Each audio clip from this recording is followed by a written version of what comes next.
Good morning, everyone. Davening with Parshat Vayikra. In Parshat Vayikra, we have something very interesting that I never understood. We lump together in the same parsha various sacrifices that are so different from one another. For example, on the one hand, the parsha talks about the Korban Toda, the Thanksgiving sacrifice that you bring when a very, very happy occasion happened, when you were saved from something extraordinary. And in the same parsha, on the other hand, you have the Korban Chatat that you bring when you did a sin. Yes, you did it by mistake, but it's a cardinal sin, and therefore you have to bring this sacrifice to atone for it. Why lump them together in the same parsha? Why not divide them up a little bit? I believe there's a lesson here to understand for our davening and Shabbos experience every week. Since our davening has been patterned on the daily sacrifices in the temple, I believe we always have to derive lessons from the sacrifices. And I believe the lesson here is one.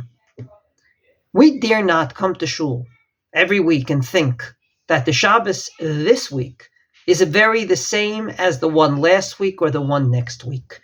Every single day of the week, we count the Shir Shel Yom, the Psalm of the day, and we say Hayom Yom Rishon B'Shabbat. Today is the first day in the coming Shabbos, and we count 6 days of the week until we get to Shabbos. Namely, that Shabbos happens to be the end of one week.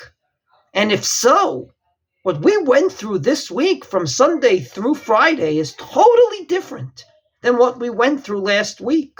Just look at the news this week, compare it with the news last week, and you'll see as we come to Shabbos, we went through different experiences on a national level, on an international level, and I would dare to say even on a family level. Shabbos happens to be the same format. You come to shul, there's a mincha, then there's a ma'ariv, there's a Kabbalat Shabbat in between them, there's a Shachris Musaf with a Kriyat Torah and Haftorah in between them, and then there's a mincha, and then a ma'ariv after Shabbos. Yes, the format is exactly the same, but is the experience the same? I believe that this has one important ramification to our davening, the tunes. How come every week you have to sing Lichadodi in the same tune?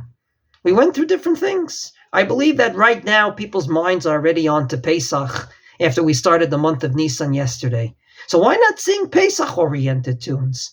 Not appropriate for the Shabbos after Pesach, where our mindset will already be on other things. Just like there's a custom to sing the Lechadodi to the mournful kino tune of Eli Tzion on the Shabbos before Tisha B'Av, because that's what we're going through.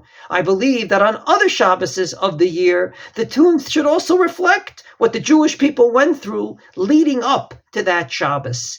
We should not, as we say in Hebrew, lahaftir ke'eshtaka, to just say the same things like we said last week, but rather each and every week think, what did I go through from Sunday through Friday, and how do I express that in the davening this week?